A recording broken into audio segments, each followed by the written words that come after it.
Muitas pessoas têm tido seus sonhos destruídos pela falta de confiança absoluta em Deus. A Bíblia está repleta de exemplos de grandes sonhos cumpridos para a glória de Deus. Encontro com a Palavra é um programa escrito pelo Dr. Dick Woodward e narrado por Pastor Edson Bruno. Ouça e descubra verdades que lhe ajudarão no seu dia a dia. Com você, Pastor Edson Bruno.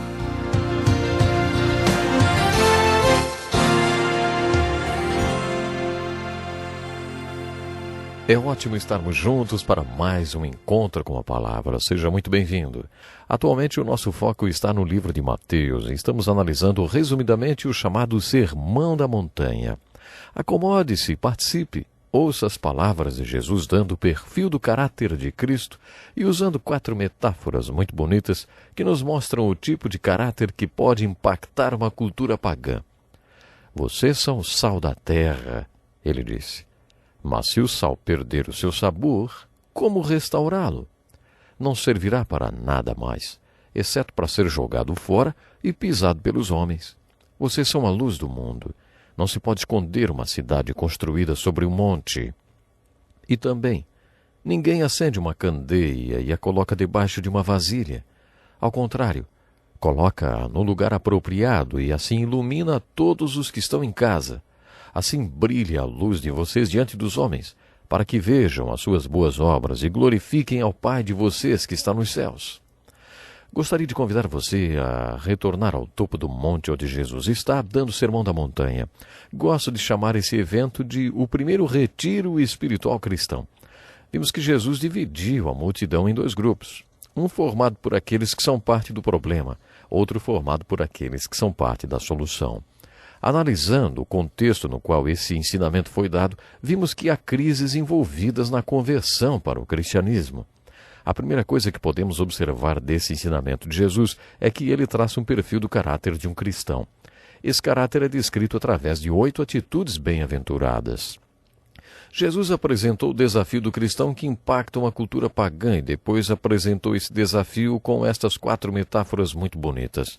Vocês são o sal da terra, a luz do mundo, uma cidade sobre um monte que não pode ser escondida e uma candeia acesa. O que exatamente Jesus estava fazendo no topo da montanha?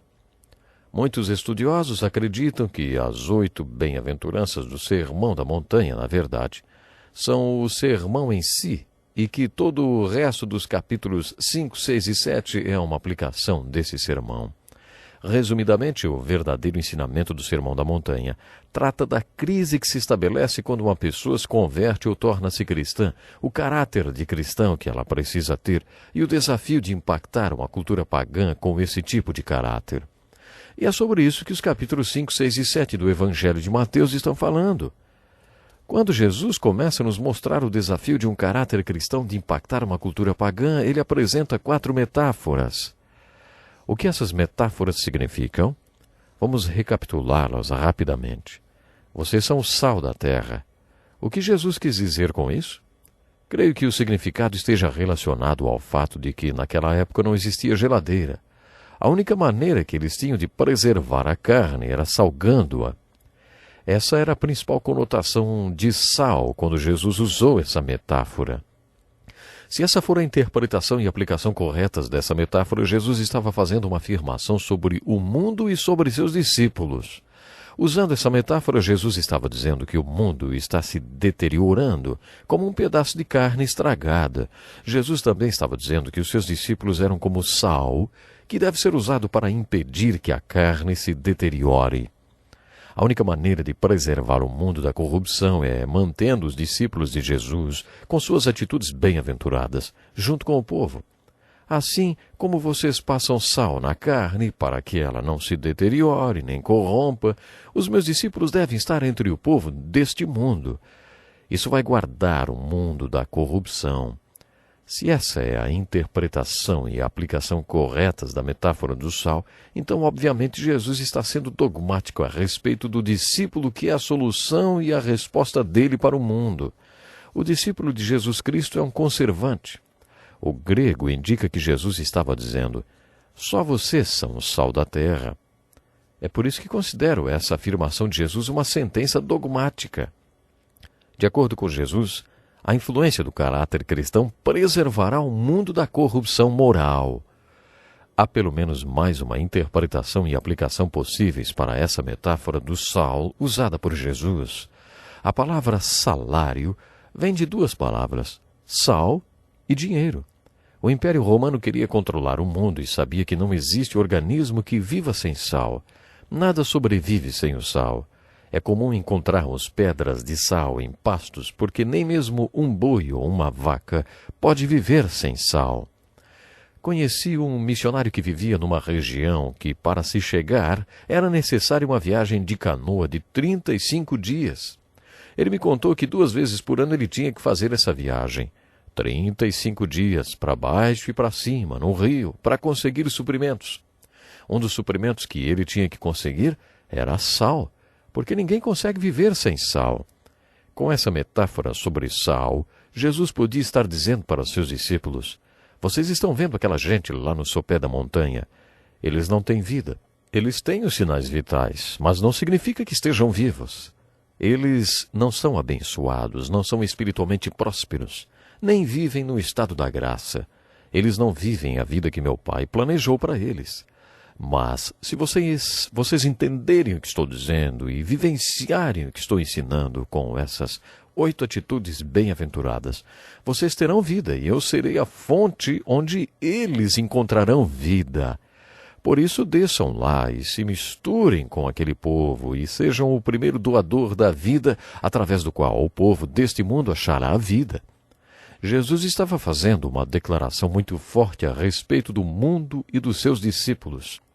Conheço um jovem pastor que participou de um grupo de estudo no Cairo, Egito. Ele fez o trajeto do êxodo dos filhos de Israel até a Terra Santa. A temperatura era exatamente alta e tudo no Egito era difícil, até alguns povos. Um dia, no final da tarde, ele entrou no quarto do Hotel Hilton, no Cairo, no 17º andar, com ar-condicionado, depois de um dia cansativo, e pela janela do seu quarto olhou para a cidade e disse: eu só quero ver o Egito daqui do 17º andar, de um quarto com ar-condicionado, e depois de ter tomado uma ducha, isso sim. Ele parou por um instante e atinou no que tinha dito e pensou consigo mesmo: imagine se Deus tivesse pensado assim a respeito deste mundo e jamais tivesse se tornado carne e vivido entre nós.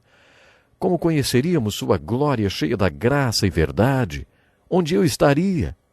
E se todos os missionários tivessem pensado assim?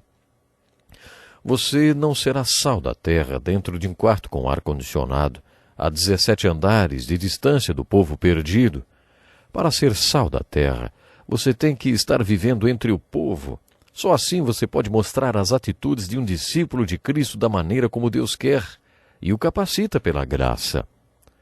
Bem-aventurados os pobres de espírito. Significa que você não pode produzir essas atitudes bem-aventuradas, mas Deus pode produzi-las em você. Se o poder do Espírito Santo é tão importante assim, pense numa coisa: sem o poder do Espírito Santo, você não consegue viver, nem mostrar essas atitudes bem-aventuradas. Essa é a verdade. Mas o Espírito Santo pode. Você precisa de uma capacitação sobrenatural para ser o sal da terra. Se o Espírito Santo estiver com você, é isso mesmo, se ele estiver com você, então você terá o potencial para ser o sal da terra para o povo hostil, descrente e oponente. Mas só sobrenaturalmente você conseguirá isso. Quando Jesus falou sobre o desafio de um caráter cristão impactar uma cultura pagã, ele também disse aos seus discípulos: vocês são a luz do mundo. Jesus desenvolveu a ideia dizendo que quando acendemos uma vela, não a colocamos embaixo de uma vasilha ou de uma cama, nós a colocamos numa candeia para que ilumine toda a casa. Jesus está dizendo que o mundo não sabe que vive na escuridão. O que o levou a chorar pela multidão foi sua compaixão por estarem como ovelhas sem pastor. Eles estavam perdidos e nem sabiam disso. Foi isso que comoveu Jesus. O fato deles nem saberem qual era a real situação deles mesmos. No final de seus 3 anos de ministério, Jesus fez sua oração sacerdotal, que é registrada no capítulo 17 do livro de João. E ele diz: Eles reconheceram de fato que vim de ti e creram que me enviaste. Eu rogo por eles. Era isso. Jesus havia dito: vocês são a luz do mundo. A tradução grega sugere que o significado seja: você sozinho é luz do mundo. Sem você tudo é escuridão. Por isso que você deve sair para essa escuridão. E essa luz que você é, pela graça de Deus, deve brilhar na escuridão para que você seja a solução e a resposta de Jesus para o mundo. Como eu gosto dessa metáfora da luz e da candeia. Depois que você já passou pela crise que acontece quando nos tornamos cristãos, sua vela tem de ser acesa. Eu acendi sua vela. Eu iluminei sua vida. Agora tem onde colocar a minha luz. Toda vez que você vir uma vela num castiçal ou numa candeia, lembre-se dessa metáfora. Depois de 3 anos com seus discípulos, Jesus lhes disse: vocês não me escolheram, mas eu os escolhi para irem e darem fruto, e fruto que permaneça. Quando Jesus usou a palavra escolheu, no versículo 16 do capítulo 15 de João, ele usou a palavra grega que significa estar estrategicamente posicionado, de modo que o general coloque suas tropas no campo de batalha com um objetivo. Esse é o sentido da palavra grega usada no original e encontrada 3 vezes na Bíblia. Literalmente, Jesus estava dizendo: eu escolhi você e os posicionei estrategicamente para que deem fruto. É isso que essa metáfora da vela e da candeia significa para nós. Quando eu era menino, adorava brincar com tartarugas e um dia aprendi uma coisa com uma tartaruga em cima da cerca. Você já viu alguma tartaruga em cima da cerca? Quando isso acontecer, tenho certeza de uma coisa: alguém a colocou lá. Ela não foi parar lá por conta própria. Tartarugas não sobem em cercas. Todo cristão deveria se sentir como uma tartaruga em cima da cerca e procurar ao redor quem o colocou exatamente naquele lugar estratégico do mundo. Imaginar-se como uma vela na candeia e então dizer: sou uma tartaruga em cima da cerca. Jamais estaria aqui se Ele, o Senhor, não tivesse me colocado aqui. Eu posso dizer isso de boca cheia. Se você soubesse onde nasci, como fui criado e me visse fazendo o que faço hoje, você diria: olha, uma tartaruga em cima da cerca. Ele jamais estaria aí se alguém não o tivesse colocado. Todos se sentiriam assim se entendessem a metáfora da luz da candeia. Pense nisso. Até o nosso próximo programa. Que lição importantíssima. Obrigado, pastor Edson Bruno. Prezado ouvinte, coloque em prática o que você ouviu aqui. Sem dúvida, sua vida será grandemente abençoada. Este é um estudo escrito pelo Dr. Dick Woodward, na voz do pastor Edson Bruno. Escreva-nos e solicite o material. Nosso endereço é Encontro com a Palavra, Caixa Postal 2011, CEP 89201-970, Joinville, Santa Catarina. Até o nosso próximo encontro com a Palavra.